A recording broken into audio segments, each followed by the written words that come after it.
Joining us today here in the studio is LA County Sheriff Alex Villanueva. Thank you for being here again, Sheriff. Well, thank you for having me. We want to ask you about the latest on the Saugus investigation, because this obviously is still impacting so many families emotionally in Santa Clarita that want answers. Do we now know the motive, why this teenager went on this shooting spree at that high school? We've interviewed over 45 people. We've gone through all of the hard evidence that we have on the ground, at the residence, at the school, and I had a chance to walk through the crime scene before it was all cleaned up, and it tells you how random the nature was. The suspect's mother packed corn dogs, grapes, and homemade cookies into the backpack of the suspect. So it kind of gives you an idea that even the mother apparently was unaware of what was going to transpire just moments later after she left her son off at the school. But that the why is still a mystery to this date. And cell phone, nothing there that has been a red flag for you? We're working with some federal entities to help us unlock the cell phone to get through that information. So that's still one of the challenges.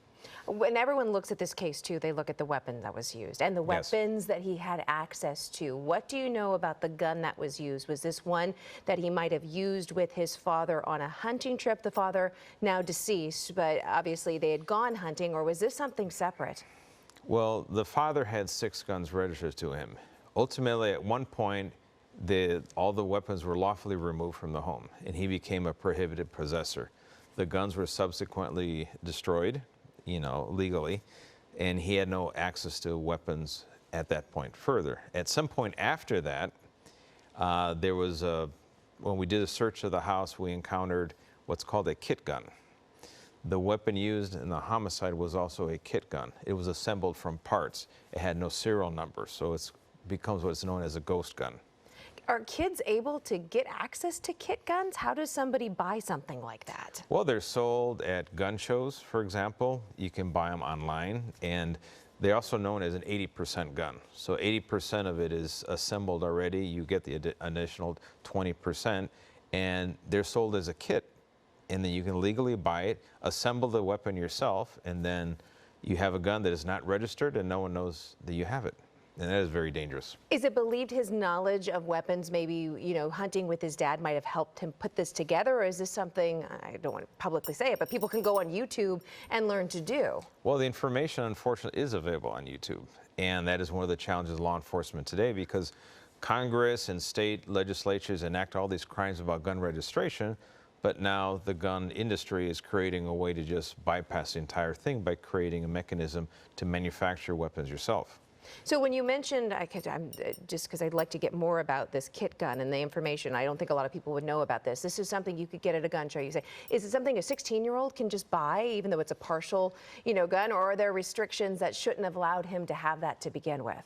Well, what we don't know is what the deceased father did himself or what the kid did, but they're both deceased now. So now the mystery is trying to piece together who assembled what and at what point in time.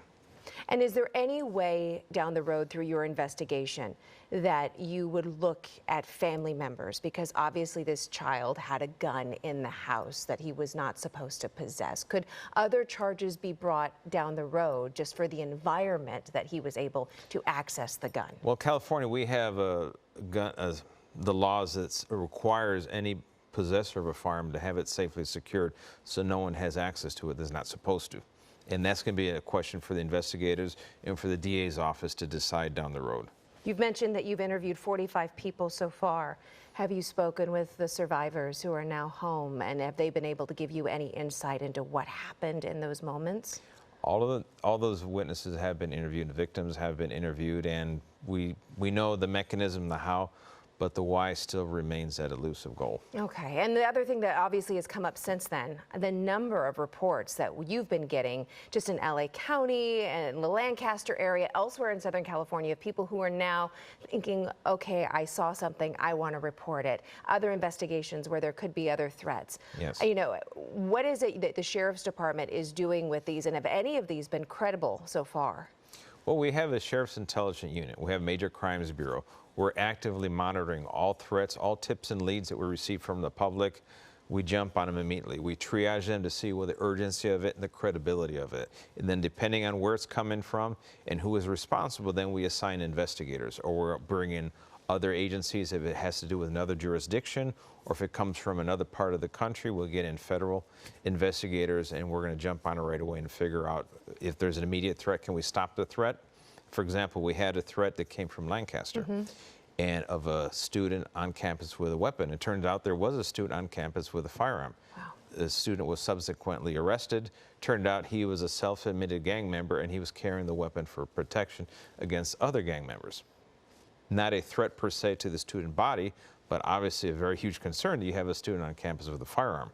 Another one came from the same area, I believe in Palmdale, but turned out to be just a miscommunication, and there was no evil intent on the threat. So these are the things that we have to sift through all day long. And what kind of punishment? I mean, a lot of kids make threats, but I mean, we're talking about a situation now where people are angry, they're upset, they're scared.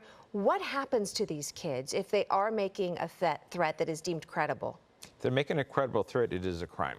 They will be detained, and they may be detained and sent to juvie hall. They may be released to the custody of their parents pending the outcome of the case, and this will be presented to the district attorney and to probation. And depending on the credibility of the threat or what acts of furtherance they did to it, for example, did they make a threat? Did they acquire firearms then to have a means to carry out the threat? All these things weigh into what the outcome will be. I also want to ask you about your deputies, because obviously in tragedies like this, we always see law enforcement going in and just terrifying situations. And earlier this week, you honored 40 of your deputies with the life-saving award for their bravery. Yes. How do you select these deputies, and what is it that made them stand out amongst the hundreds and thousands that we have within the department? Well, they stood out, one, because the person involved survived. So they were able to save a life. And our thoughts and prayers go out to all the ones that did not survive, but the deputies still made that valiant effort to try to save a life. And these 40, they saved lives. They saved lives by CPR, by rendering aid to a suspect who was actively trying to harm them, and they were able to disarm them and then still save their life after that. So these acts of heroism are incredible. And one in particular, Leo Trujillo, is a deputy. He saved the life of a man who was a producer in Hollywood, who went into full cardiac arrest, and had the deputy not intervene and initiated CPR and got it going, got paramedics and all that, he would have not survived. So he named his daughter, because his wife was pregnant at that time, the deputy's name's Leo, so he named his daughter Leo. Wow. And so they were there at the ceremony, so it was very cute. Oh, amazing. Well, we appreciate the efforts that your deputies make every single day in our community, and thank you for your time again, Sheriff. Oh, thank you. Hello, I'm Mark Brown. Click the ABC7 logo to subscribe to our Eyewitness News YouTube channel.